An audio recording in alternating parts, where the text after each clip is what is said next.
قربانعلی قربانوف آموزگار مؤسسه تعلیمی رقم 55 ناحیه وسه است. او بیماری کرونا ویروس کووید 19 را در حالت وزنین گذرانیده است. دوره به این بیماری گرفتار شدنش را هرگز فراموش نمی‌کند. کسالی ما قریب که 57 روز کشید. این 21 تا 27 سپتامبر. در حالت وزنین بودین؟ در حالت وزنینی تا آگوست، تا 25 آگوست. انا روز 1 سپتامبر کم فرق بهتر شدم. 1 سپتامبر کار دارم مکتب. اومدم که نشد، خود نرسید. افکار شدیم مونده شدیم نتونستیم باید نمیشه. باز سر رفتیم با دوام دادیم من خیلی خاکم بردیم تا 27 سپتامبر. معلم قربانعلی میگوید که بعد به این بیماری مبتلا شدنش با مصلحت طبیبان عمل نموده است. در خانه بستری شده بعد معالجه از بیماری کرونا ویروس رها یافته است. کسل شدیم روز دیگه هیچ کسی نمیره. چی دادن همه این کسل میگرفتن. کسل خورد نه یگان همکارون را خبرگیری اسپرد مولت نه یک همسایه و نه یک حتی طبیبا بعضش میگرفتن. این خیلی نشان دادم اینم یک مستیسه بیچاره اومده کار میکرد. در قدر رحمت با پدر مادرش یاردم کرد. اما ما دورما گذاریم. مؤسسه تحصیلات میانه عمومی رقم 55 در دهه به نام فیض رمضان جماعت دهاتی توگرک ناحیه وسه واقع گشته 840 نفر کودکان را به تحصیل فرا گرفته است. در مؤسسه بعد کرانتین مشغولیت‌های درسی شروع گردیدند. برای پیشگیری بیماری کرونا ویروس کووید 19 4 بینی‌های پروفیلاکتیکی گذرانیده شدند. با توصیه مأموریت مکتب و کارمندان تیب از جانب خوانندگان قاعده‌های بهداشتی رعایت می‌گردند. ما هر وقت نظارت کردیم و منتظر نیستادیم چی کردیم با یک طلبا یکم چی نبود. شما را ناز میفهمیدن؟ گوش میکردن میفهمیدن. هم یک دو بار که گفتیم گوش کردن فهمیدن بعد دیگه به مسکه و به انسیت که نیومدن. دستم کاشون انسیت که بوده مسکه. هر درمان شده خیلی ما دستاشونده با چی میکنیم که با میفهمونیم شون که بیرون در اومدین دستاتون بشویم بس اون چی کنیم به اهمیتی نکنیم. در این مؤسسه تعلیمی همراه معلم قربانعلی 47 نفر آموزگاران فعالیت دارند. از این کلکتیو 3 نفر با بیماری کرونا ویروس گرفتار شده تبابت یافتند. در معالجه معلمان از بیماری کرونا ویروس غیر از خود آنها کسی به آنها کمک نرسانیده است. خراجاتی دارو تا خرشه 4.5 بالا بود که داروی تا خریدگی که دیگه رسخوتی خیلی چی شد نه داروش تا 4.5 خرید داروش کمک یگان جوشی؟ کمک یگان جو یگان کمک به ما رسیدگی نیست.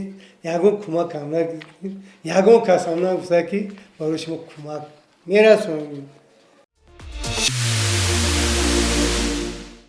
در ناحیه وسه در 73 مؤسسه تعلیمی 3274 نفر آموزگاران و 51016 نفر خوانندگان درس میگویند.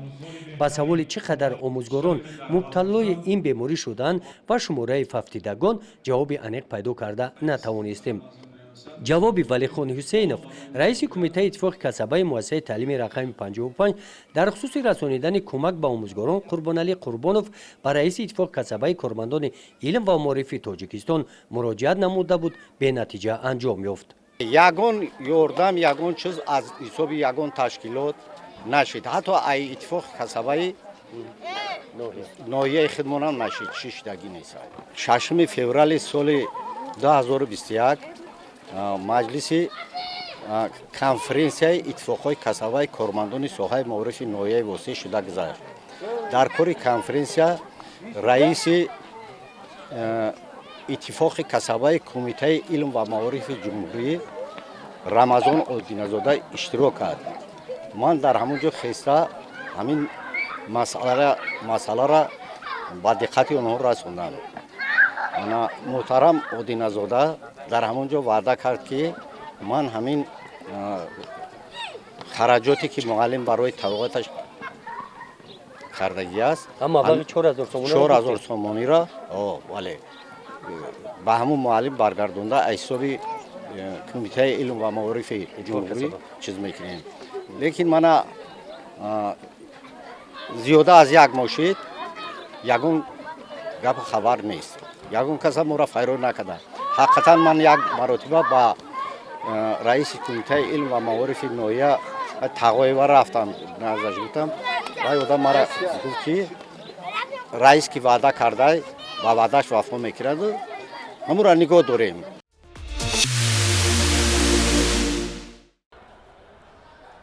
баъди карантин ҳамаи муассисаҳои таълимӣ ба фаъолияти мунтазам шурӯъ намуданд.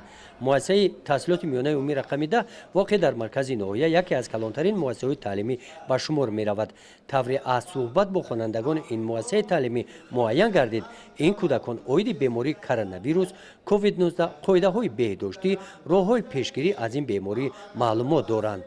нишонаҳои бемории таби баланд, беҳузуршавӣ, худамонро нороҳат ҳис мекунем ва суфаи бардавом.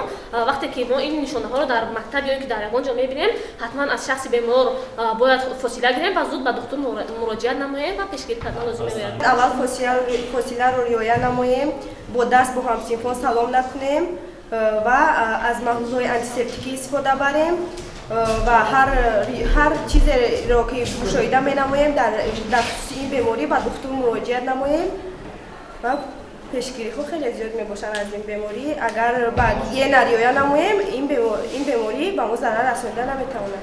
дар муассиса барои пешгирии бемории коронавирус мисли ин гӯша гӯшаҳои тарғиботӣ ташкил карда шудааст ки аз ин варақаҳои иттилоотии хонандагон метавонанд оиди пешгирии бемории коронавирус COVID-19 маълумотҳои пурра дастрас намоянд. 1800 талаба, ягон талабаи мо, ягон чиёи мо то ҳозир то ҳол ба қайд гирифта нашудааст, касал нашудааст. ай муаллимои мо 94 муаллимаи хая 4 нафар ман ковид гирифтор шуд. пешгирӣ кардастем, мисол фақат барои гигиенаи шахсиро анҷом битана, ниқоб қатӣ ва антисептико ҳам хеле ва масофаро мисол нигоҳ бидорам, мисол ҳамин чизора кардастем. то ҳол нашидан дигар. бо мақсади шиносоӣ бо вазъи муассисаҳои таълимӣ баъди карантин мо ба якчанд муассисаҳои таълимӣ ҳудуди ҷамоати деҳотӣ ба номи рӯдакӣ ноҳияи восеъ ҳам омадем. дар ин муассиса бо мақсади пешгирии бемории коронавирус COVID-19 чорабиниҳои профилактикӣ мунтазам гузаронида шуданд. хонандагон қоидаҳои беҳдоштиро риоя мекунанд. ин наворҳо бошанд аз баъзи муассисаҳои таълимӣ баъди карантин аз ноҳияи фархор рӯйнавор омаданд. дар ин муассисаҳои таълимӣ таҳсили мактабачагон тибқи барномаи таълимӣ ҷараён доранд.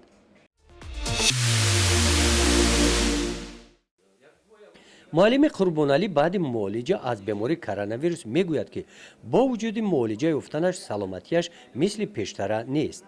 коронавирус ба саломатияш таъсир расонда дар фаъолияти омӯзгорӣ монда ва хастагиро ҳис менамояд.